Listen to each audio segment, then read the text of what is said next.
Robert the Doll. A doll so cursed he receives hundreds of apology letters a year from people who have had terrible luck since seeing him. From his very first owner to Ozzy Osbourne, here are real stories of Robert the Doll's victims we wish were not true. Robert the Doll, an old life-size doll that was made in the early 1900s, now housed at the East Martello Museum in Key West, Florida. Now, aside from its age, why is it housed in a museum? Why wasn't it lost to time like so many other dolls and toys from the era? Well, Robert the Doll is said to be one of the most cursed dolls in the entire world, and if you do decide to visit, you're advised to follow a set of guidelines. First and foremost, you have to be respectful. It's said that if you disrespect Robert, you'll be cursed with bad luck, and if you want to take a picture of him, you need to ask him politely first. The museum is constantly receiving apology letters to Robert from former guests who have had strings of bad luck after disrespecting the doll. As for what the bad luck is, well, people have blamed Robert for minor inconveniences to full-on car accidents.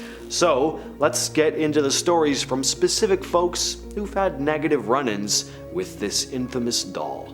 Ozzy blamed an entire year of bad luck on Robert the Doll. In 2019, Ozzy, who was 71 at the time, suffered a bad fall, a neck surgery, an infection in his hand, and was even hospitalized for the flu. This was after his son Jack had reintroduced Ozzy to Robert in an episode of The Osbournes Want to Believe, where Jack sets out to convince his parents about the existence of all things strange and paranormal. Ozzy took one look at the doll, threw it to the ground, and was like, "Not him again." His first encounter with Robert was in 2017 for an episode of another reality show, Ozzy and Jack's World Tour. Anyone ever heard of this show? I haven't. Just another one to add to the list. The Osbournes, man, they must have the highest number of reality shows in existence. Anyway, in the episode, Ozzy and Jack hit up the East Martello Museum in Key West, where Robert the Doll is displayed, and in the very next episode, Ozzy was set to sing the Star-Spangled Banner at a NASCAR event in Texas, and forgot some of the lyrics.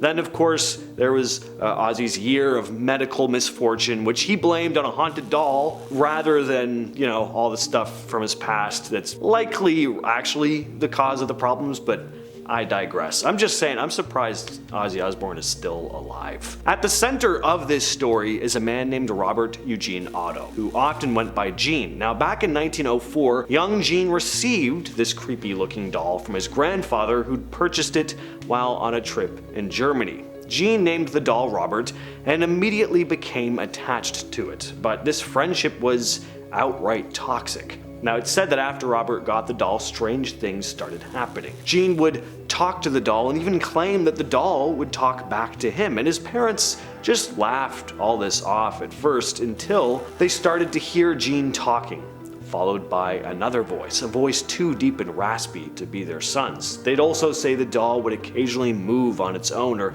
slightly change its expression. And then Gene started blaming Robert the doll for stuff. When things would break or go missing in the house, he'd point at the dead-eyed toy and say Robert did it. But as Gene grew up, he started growing apart from the doll, before finally moving away from home to study art in New York and Paris. The doll sat in the home where passersby would often spot it glaring down at them from the window. Some would even say they'd watch it move. Then came Annette Parker, Robert Eugene Otto's wife. When Gene had finished with his studies in Paris, he married Anne, and the two ended up moving back into the Otto family home in 1930. Gene was thrilled to be reunited with Robert, despite all the odd occurrences he'd had with it when he was younger, but he was very young, and now that he was an adult, he chalked up the experiences to an overactive imagination. Even that time where he woke up in the middle of the night with Robert sitting at the end of his bed. Now, Anne didn't share his sentiment though. She felt uneasy around the doll. She didn't know why, but she just didn't like the thing. Eventually, Anne asked if they could keep it locked away in the attic, and Gene eventually agreed. But that's when the creepiness surrounding Robert the doll became much more clear to Anne. The couple would start hearing footsteps coming from the attic, pacing back and forth. In the dead of the night, they'd hear giggling sometimes from the ceiling and inexplicable knocks. And then friends started to tell them that they'd see Robert sitting in the window of their upstairs bedroom, which Anne knew was just impossible. They'd put him in the attic. When she went to investigate, though, to her horror, there was Robert sitting on the windowsill. Either Jean was playing a trick on her, or there was something very wrong with this doll. As much as Anne would have wanted, though, they never got rid of the doll, and it remained in the house even after both of their deaths. Next came a woman named Myrtle Reuter, who purchased the Otto home in 1974. Robert the doll still lived there, but it was Reuter's daughter who would fall victim to the doll this time. Now, at first the young girl really liked Robert. She took him wherever she went, and when they sold the house and moved in 1980, Robert came as well. But once they were in the new house, Robert turned sinister again. The girl started telling Myrtle that Robert wanted to hurt her. She'd often wake up in the middle of the night screaming about having seen Robert moving around on his own in her room. And one day when Myrtle found Robert sitting in a completely different location than he'd been left in, while no one else was in the house, she locked the thing away. And in 1994, she donated him to the museum where he sits to this very day. But the weird stuff hasn't stopped.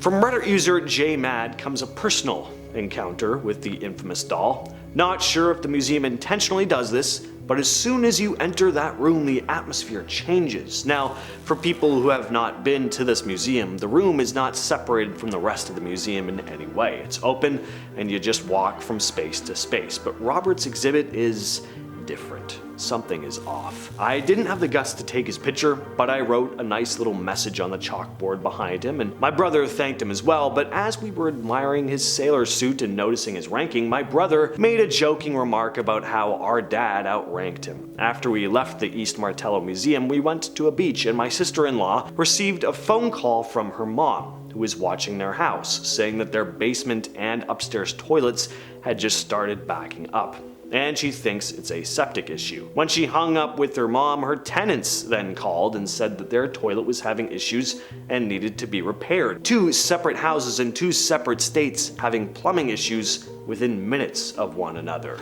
No, there was not a storm happening. When I arrived home roughly a week later, I received word that my job was shutting down in less than 5 days. We didn't even take his picture. Be nice to Robert. From Reddit user DunMiffSYS comes another first-hand account and goes as follows. Me, my wife, and son took a trip to Key West driving down from Orlando. During our visit, we heard about Robert, so we made a visit to the museum on our way out of town. My wife is very superstitious and was really nervous when we got to the Robert exhibit. I was teasing her, and I guess that pissed Robert off. When we went to leave, our car wouldn't start. This was a luxury car, bought new and was less than a year old, so I was really taken aback. My wife was freaking out. AAA arrives and tests the battery. It's dead. He goes to remove it and the battery connectors just crumble because they are so corroded. Says he's never seen connectors that bad. He went to work on the car and I went back into the museum to apologize to Robert. The museum staff wasn't surprised at all about the situation, telling us it happens all the time. So Robert's unsettling reputation has followed him wherever he goes, and that includes the East Martello Museum in Florida. Lucky for visitors of the museum, they get to go home and never see Robert the doll again if they don't want to, but that's not the case for the staff. One of the most common reports from museum staff is that Robert's eyes seem to move on their own. People swear that they see the doll's gaze shifting around the room as if the doll is watching them. There have also been reports of strange noises coming from the display case where he's kept. Sounds of small footsteps or rustling, even when no one else is around, and the chair he sits in will often move. At one point, the staff were so intrigued, they placed markers on the chair's legs just to see if it was really moving, and what they apparently found was that yes, the chair had moved. And, of course, the staff are the ones that need to go through all these apology letters from visitors blaming Robert for their bad luck.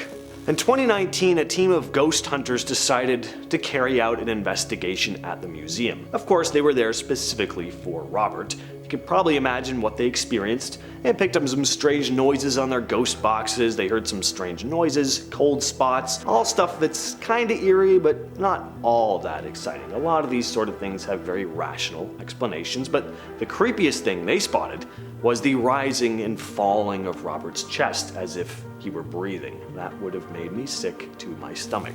Now, can Robert the doll mess with you when you're not even in the same room as him? From Reddit user Satan's Mom, we have the Faceplant. Never met him, but it's just too weird of a coincidence story. I was on a Comic-Con Urban Legends panel and cracked a joke about Robert being Chucky's lazy grandpa. After the panel, I jumped down 2 feet off the little stage and the strap on my backpack snapped, causing the bag to swing into my arse and made me faceplant and get a nosebleed that would not stop. After about 10 minutes, I said to the screen where his picture was still up, "Sorry Robert, please leave me in peace," and that's when my nose decided to finally clot. I guess the moral of that story is, I don't know, just don't get too cocky and then jump off a stage, a very small stage. With all that said though, what do you think of Robert the Doll? What do you think of haunted dolls in general? Leave your thoughts down below. I've been your host James, and I'll catch you, yes you specifically, in the next video.